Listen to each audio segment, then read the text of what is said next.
네, 가보지 않은 길, 가보지 않았죠, 우리가. 가보지 않은 길을 가야 되는데, 비단 2025년뿐만 아니라 앞으로 우리가 5년, 10년, 20년 우리가 살아야 될 시간들 다 가보지 않은 길이죠.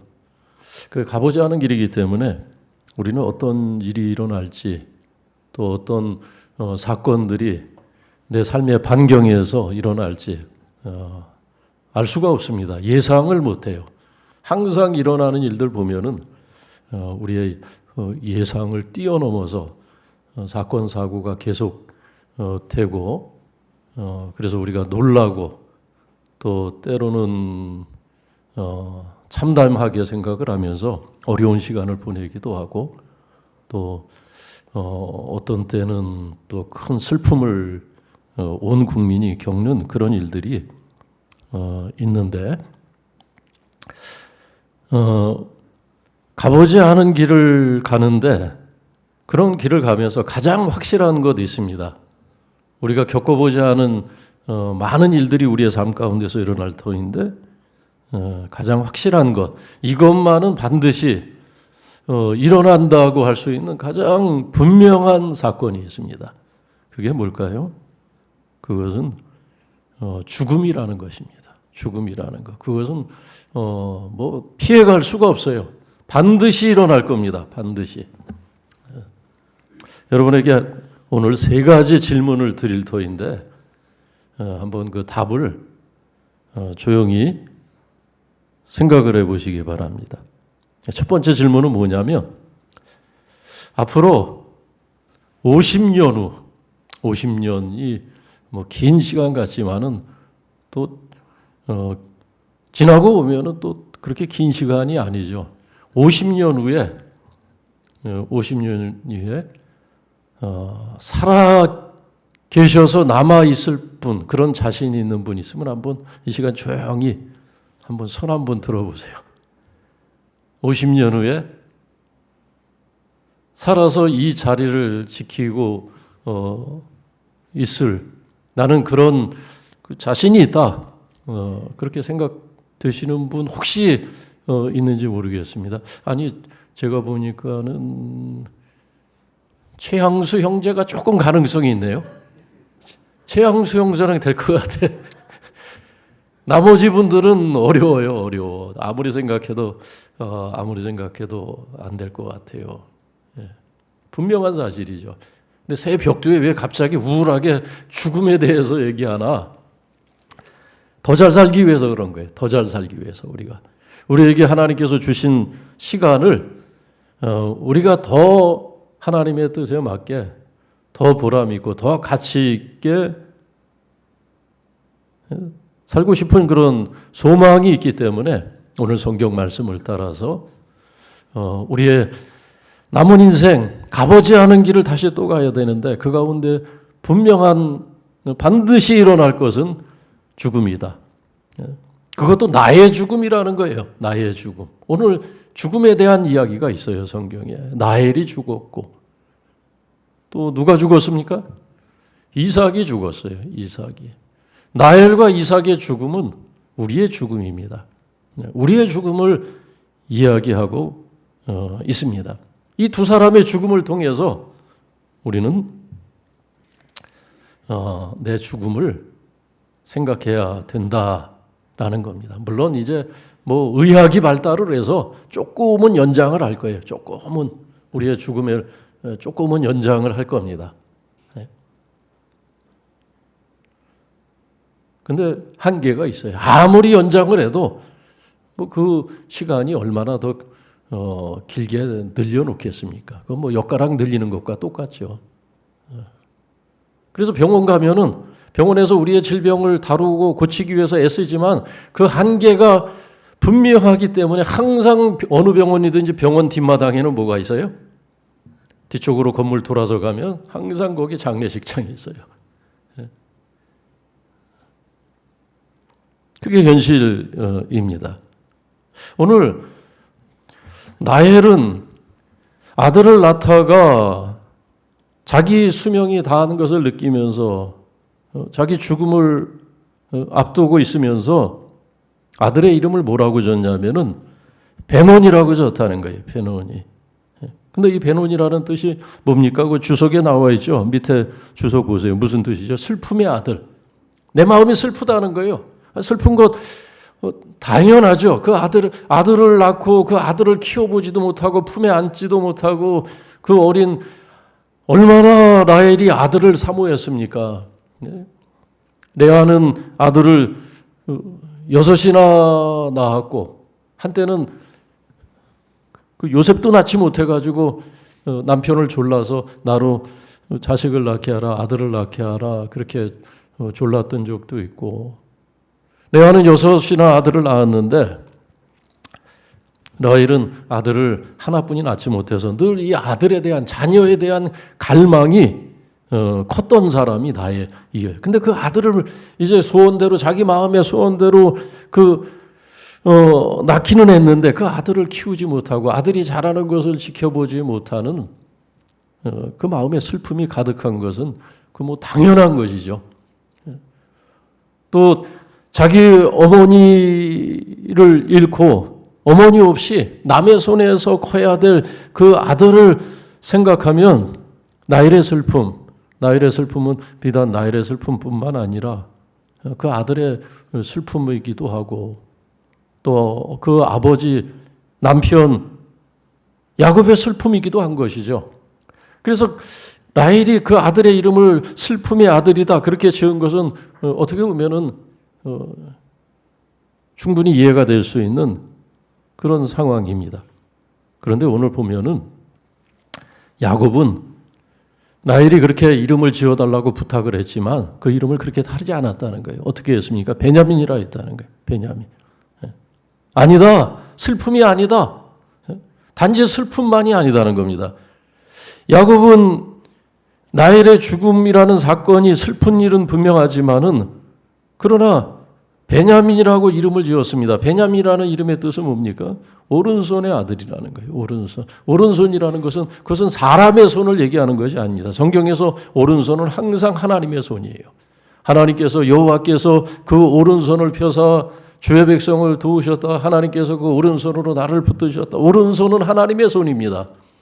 그것은 하나님의 손이고 하나님의 능력을 상징하는 것이고 하나님의 힘을 상징하는 것이 오른손이에요. 야곱은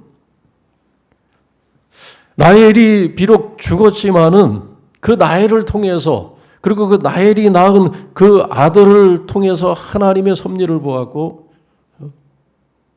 태어나고 죽는 인간의 그 삶의 그 생사 속에서 하나님께서 대를 이어가시는 세대를 이어가시는 슬픔을 넘어 능력으로 역사하시는 그런 하나님의 권능을 생각을 했던 것입니다. 그래서 라헬은 아들의 이름을 슬픔이라 하지 않고 능력이다. 하나님의 힘이다. 하나님의 섭리다. 그렇게 여기고 이름을 베냐민으로 했다는 이야기입니다.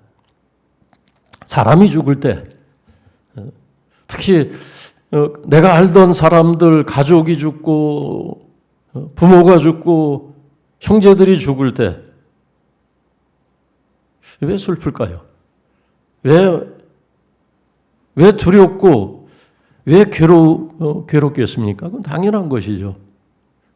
그런데 그 슬픔과 두려움을 만일 극복하지 못한다면 두렵고 슬픈 것은 당연한 인지상정인데 그것을 극복하지 못하고 만일 그 가운데 빠져 있다고 하면은 그것은 죽음이 무엇인지 모르기 때문에 그런 것이죠. 죽음이 어떤 것인지. 또 죽음에 대해서 전혀 준비하지 않고 죽음을 어떻게 보면은 인정하지 않은 거예요. 인정하지 않다가 어느 날 갑자기 그냥 죽음이 파도처럼 덮쳐오니까 그 뭐 감당을 못하고 그냥 뒤로 나자빠지는 그런 경우들이 얼마나 많은지 모릅니다. 슬프고 괴로운 것은 사실이지만 그러나 극복을 해야 되는 그 가운데서도 우리는 중요한 것을 알기 때문에 슬픔을 이길 수가 있고 또 극복을 할 수가 있다라는 겁니다. 이 죽음을 생각하지 않고 죽음을 준비하지 않는 것이 문제예요. 여러분, 노벨상을 만든 알프레드 노벨의 이야기를 알죠. 이분이 굉장히 그 돈이 많은 다이나마이트를 발명을 해가지고 어마어마한 부를 축적했던 그러한 거부였습니다. 그런데 어느 날 아침에 일어나서 커피 한 잔을 마시면서 조간신문을 펼쳐서 읽다가 깜짝 놀랐어요. 신문을 읽다가 깜짝 놀랐습니다. 왜 신문을 읽다 놀랐습니까? 자기 부고가 거기 실려 있었다는 거예요. 자기 부고가. 알프레드 노벨 사망하다. 근데 더 기가 막힌 것은 그 밑에 자기 삶에 대한 짧은 그런 그 평가였습니다. 죽음의 사신 알프레드 노벨 죽다. 왜 죽음의 사신이라 그랬냐면 그 다이나마이트가 사실은 뭐 전쟁에서 쓰라고 그 발명을 한 건 아닌데 광산 건설 현장에서 쓸 수 있는 그런 것인데 그게 이제 다이나마이트가 또 전장에서 쓰이다 보니까 많은 사람들이 그 다이나마이트 그 폭발로 그것이 무기로 사용되다 보니까 많은 사람들이 이제 그 죽게 되고 했던 겁니다. 그래서 죽음의 사신이라고 자기 별명처럼 그렇게 붙어서 자기 부고가 난 것을 보고 깜짝 놀라고 기가 막혔던 겁니다. 그는 거기서 깊이 생각을 합니다. 한 번도 생각하지 못했던 자기 죽음에 대해서 생각을 했다는 거예요. 그래서 내가 죽고 나면은 나를 이렇게 사람들이 기억을 하는구나 생각을 하고 그가 크게 깨닫고 자기 삶을 그렇게 하기가 어려운 것이죠. 자기 삶을 다르게 생각하기로 하고 자기의 전 재산을 기부했다는 거예요. 그리고 자기 사후에 유언을 남기기를 미리 변호사 불러서 유언을 남기고 공증을 하기를 나의 전 재산을 기부할 테니까 세계 인류의 크게 기여한 인물들을 매년 찾아내서 내가 기부한 것으로 격려를 하고 시상을 해달라고 그런 유언을 남겨서 노벨상이 이제 제정이 되었다는 이야기입니다. 그 죽음을 우리가 생각하면 우리의 인생이 달라지죠. 죽음을 우리가 준비하면은 우리가 다르게 살게 됩니다. 그래서 오늘 새해 첫 주에 저는 이 창세기 말씀 늘 말씀을 드리지만 순서를 따라 읽고 있는데 그 가운데 항상 우리에게 가장 적절한 그때마다 첫 주는 첫 주대로 또 마지막 주는 마지막 주대로 그때그때 일어나는 우리의 상황 속에서 하나님은 항상 그 말씀을 통해서 우리에게 우리의 삶의 통찰력을 주시고 또 우리가 안고 있는 고민과 문제에 대한 답을 주신다라는 것을 늘 느끼게 됩니다. 두 번째 질문은 뭐냐면 내가 죽을 때 누가 애도할까? 내 죽음을 누가 애도할까? 누가 내 죽음을 애도하고 장례를 치를까? 한번 많이 생각을 하시기 바랍니다.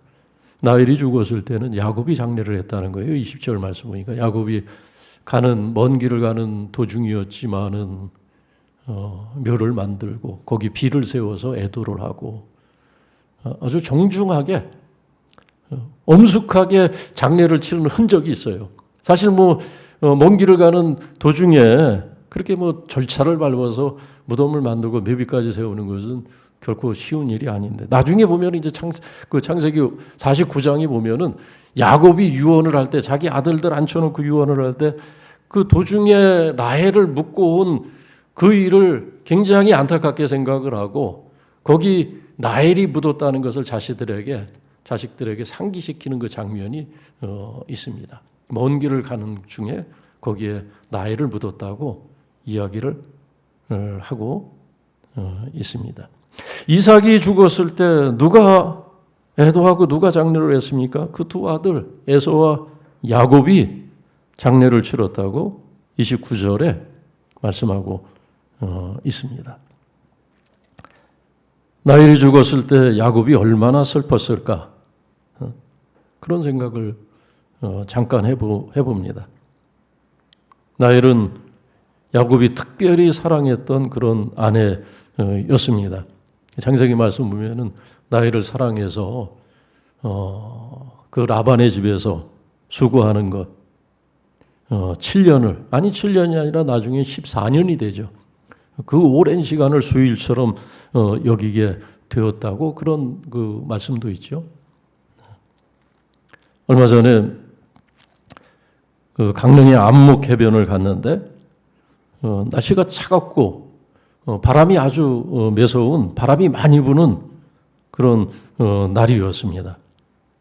근데 평일이었는데도 월요일이었는데도 깜짝 놀란 것은 주말처럼 사람이 그렇게 많아요. 야, 그 겨울에도 그렇게 그 바닷가를 찾는 사람들이 많구나라는 것을 느꼈습니다. 물론 이제 제 나이 또래는 거의 없고 다 20, 30대 젊은 사람들 다 커플로 왔어요. 보니까 커플로. 근데 그 젊은 커플들이 바닷가를 걷고 사진을 찍는 그 모습을 보면서 의아스러웠던 것은 그 추운 날씨에 저는 잠바를 입고 가고 겨울 바지를 입었지만은 내복을 안 입고 간 것을 후회하고 있었는데 그 차가운 바람을 맞아가면서 잠바를 입고 패딩 잠바들을 걸치고 있는데 하나같이 잠바에 지퍼를 다 내리고 있어요. 지퍼를. 저거 추운데 저 지퍼를 왜들 다들 내리고 있나? 또 목도리는 있는데 뭐 보니까는 목도리 제대로 목에 감고 있는 친구들이 별로 없어요. 그냥 바람에 날리고 그걸 손에 들고 다니고 목도리를. 그래서 저거 목에 감으면 좋을 텐데 가서 좀 지퍼도 올려주고 싶고 목도리도 좀 목에 감아주고 싶은 생각이 들었습니다. 제가 이제 아내한테 쟤네들은 춥지도 않나 저렇게 패딩 잠바 지퍼를 다 내리고 있지. 그렇게 이제 그냥 지나가는 말로 했어요. 그랬더니 아내가 무슨 얘기하냐면 서로 좋아하는 사람하고 있잖아 그러더라고요. 서로 좋아하는 사람하고 있는데 뭐가 춥겠냐는 거예요. 그제서야 제가 이해가 됐어요. 서로 좋아하는 사람하고 있으면 추위도 추위로 느껴지지 않는 것이구나. 라헬은 야곱에게 그런 사람이었습니다. 야곱에게 힘이 되는 사람. 야곱이 험악한 세월, 어려운 세월을 지탱할 수 있도록 의미를 줬던 사람. 야곱이 몹시도 사랑했던 사람. 그런 사람이 라헬이었고 또 라헬은 그러니만치 야곱을 의지하고 여기까지 서로 올 수 있었던 것입니다. 오늘 내가 죽을 때 내 죽음을 애도할 사람, 내 장례를 치러줄 사람들, 멀리 있는 사람이 아니에요. 나하고 가장 가까이 있는 사람, 가족, 내 가족, 또 교회 성도들, 나의 죽음을 가장 슬퍼하고 내 장례를 책임져 줄 사람이더라는 겁니다. 무슨 얘기냐면은 그들이 소중하다는 거예요. 멀리 있는 사람이 소중한 것이 아니라 나하고 가까이 있는 사람, 그들을 귀하게 여기고 더 사랑하고 더 품고 더 따뜻하게 섬기면서 그렇게 우리는 인생을 살아가야 되는 거예요. 인생을. 내가 죽었을 때 내가 생각하는 사람, 안 올 사람이 많아요. 안 올 사람이. 내가 살았을 때 내 부모가 돌아가시면 나하고 관계 때문에 내 얼굴을 봐서 올 사람이 있지만 정작 내가 죽으면 안 오는 사람들이 많아요. 의외로. 그러니까 그러나 내가 죽었을 때 가장 슬퍼할 사람은 가족이다. 내 자식들이고 자식들이 내 장례를 책임지지 않습니까? 내 남편이고 내 아내고 또 교회 성도들이고 더 사랑하자. 더 사랑하면서 살자. 라는 것을 오늘 이 라헬의 죽음과 이삭의 죽음 앞에서 우리가 생각하게 되는 겁니다. 세 번째 질문은 뭐냐면은 첫 번째 질문은 뭐였습니까? 기억나십니까? 100년 후에 이 자리에 살아계실 분 누굴까? 두 번째 질문은 뭡니까? 내가 죽었을 때 슬퍼하고 내 장례를 책임져 줄 사람이 누굴까? 세 번째 질문은 뭐냐면 죽음이 끝일까? 여러분 어떻게 생각하세요? 죽음이 끝입니까? 아니면은 죽음 다음에 뭔가 있습니까? 예? 어떻게 생각을 하세요? 솔직하게. 예? 죽음이 끝입니까? 죽음이 끝이라고 생각하는 거고 이 죽음을 가운데 놓고 생각하는 양진영이 있어요. 양진영이. 어떤 생각이 다릅니까? 하나는 죽음이 끝이라고 생각하는 쪽이에요. 죽음이 끝이라는 쪽. 또 하나는 어떤 거예요? 끝이 아니다. 끝이 아니라는 거예요. 또 다른 세계가 있다. 또 다른 삶이 있다. 이 둘 사이는 정말 하늘과 땅 차이라고 할 수가 있습니다. 죽음이 끝이라고 생각하면서 살아가는 사람과 아니다. 죽음이 끝이 아니다. 생각하는 삶은 전혀 다를 수밖에 없습니다. 여러분 성경은 어느 쪽입니까? 성경은 어느 쪽이에요? 다 아시죠? 우리가 그걸 믿고 살아야 돼요. 성경에서 말씀하는 것을 우리가 믿고 우리의 죽음을 생각하고 죽음을 맞아들이면 슬프고 괴롭고 한 그 감정 우리가 능히 극복할 수 있다는 거예요. 29절 말씀 보니까는 이삭의 죽음에 대해서 그렇게 얘기합니다. 이삭이 나이 많아 늙어 기운이 다하여 자기 열조에게로 돌아갔다. 나이가 많다는 것은 하나님께서 정해진 그 수를 다 채웠다는 것을 얘기해요. 그 수를 다 채웠으니까 기운이 빠진 거예요. 기운이 빠졌다는 것은 그 몸에 생기가 다 이제 소진됐다는 것을 말합니다. 성경에서 하나님께서 흙으로 사람을 지으시고 그 코에 하나님의 생기를 불러넣으셨다고 하지 않습니까? 하나님의 그 생기가 이제 그 호흡이 다 된 거예요. 사람은 뭐 사실 호흡만 멈추면 죽지 않습니까? 한 호흡만 멈춰서면 거기서 죽는 거예요, 이제. 이제 하나님이 정한 수를 다 찬 것이죠. 근데 그 다음에 그래서 인생이 끝났다. 이제 이삭의 삶은 이제 끝이 났다. 그렇게 성경은 기록하지 않고 뭐라고 했냐면 자기 열조에게로 돌아갔다는 거예요. 자기 열조는 누굽니까? 자기 열조는 그 앞에 믿음으로 살다간 신앙에 앞선 세대들 365년 날마다 하나님과 동행하다가 들림을 받았던 에녹이 갔던 곳. 또 세상의 죄가 관영했을 때 하나님의 말씀에 순종해서 묵묵히 오랜 시간을 방주를 지으며 하나님의 때를 예비하였던, 그래서 가족을 함께 구원하였던 에녹을 하나님께서 위해서 예비하신 것. 믿음의 조상 아브라함을 위해서 하나님이 예비하신 것.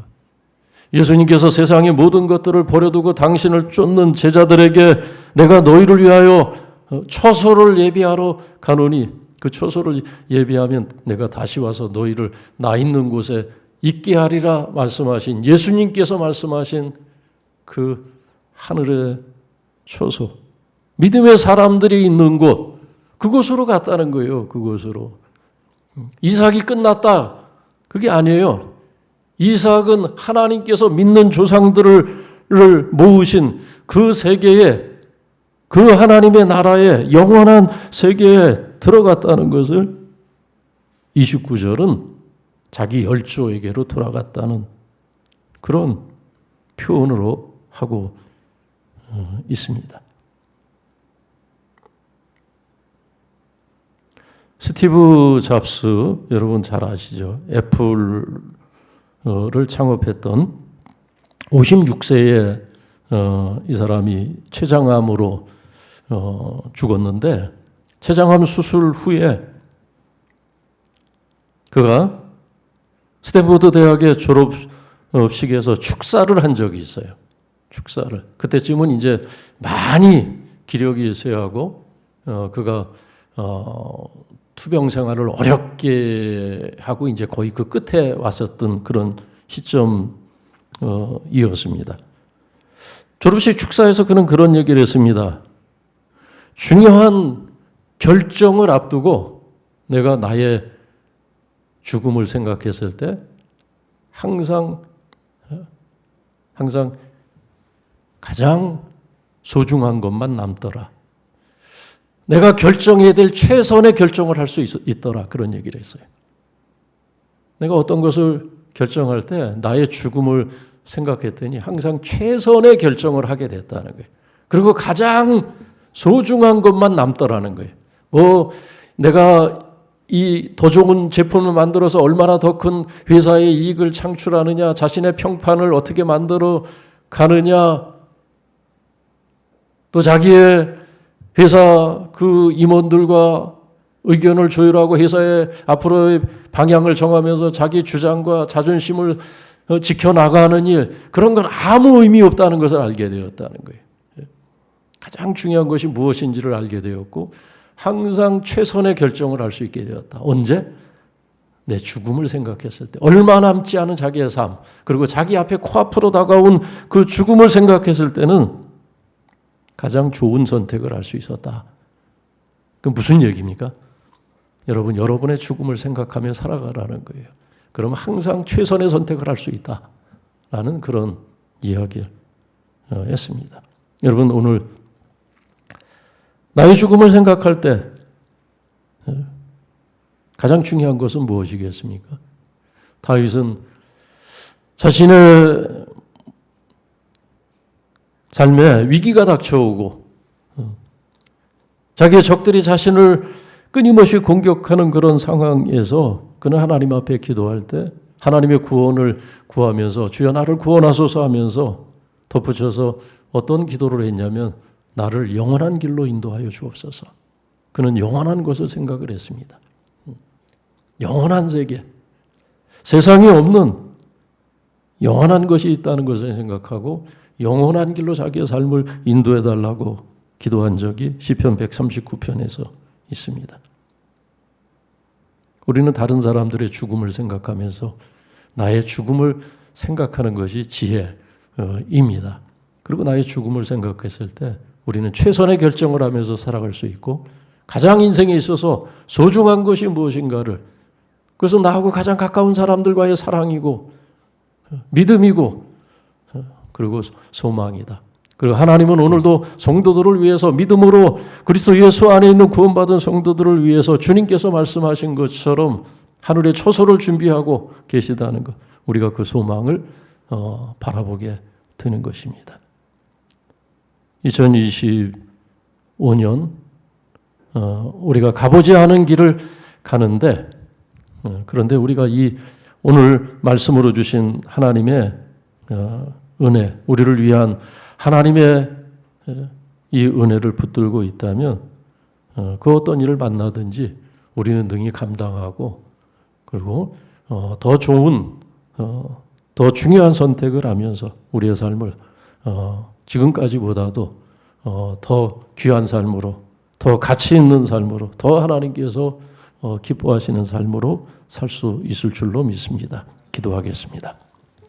살아계신 하나님 아버지, 사는 것도 축복이고 또 그리스도 안에서 죽는 것도 유익하게 하시는 하나님의 섭리를 믿으며 이 시간 주께 감사를 드립니다. 내일 일 알 수 없어 우리의 가는 길 주께 의탁합니다. 우리의 삶을 영원한 길로 인도하여 주옵소서. 고난과 죽음조차도 유익되게 하시는 하나님의 은혜 속에 있음을 기억하며 2025년 승리 생활하도록 우리에게 믿음을 더하여 주옵소서. 예수님의 이름으로 기도하옵나이다. 아멘. 찬송가 484장입니다.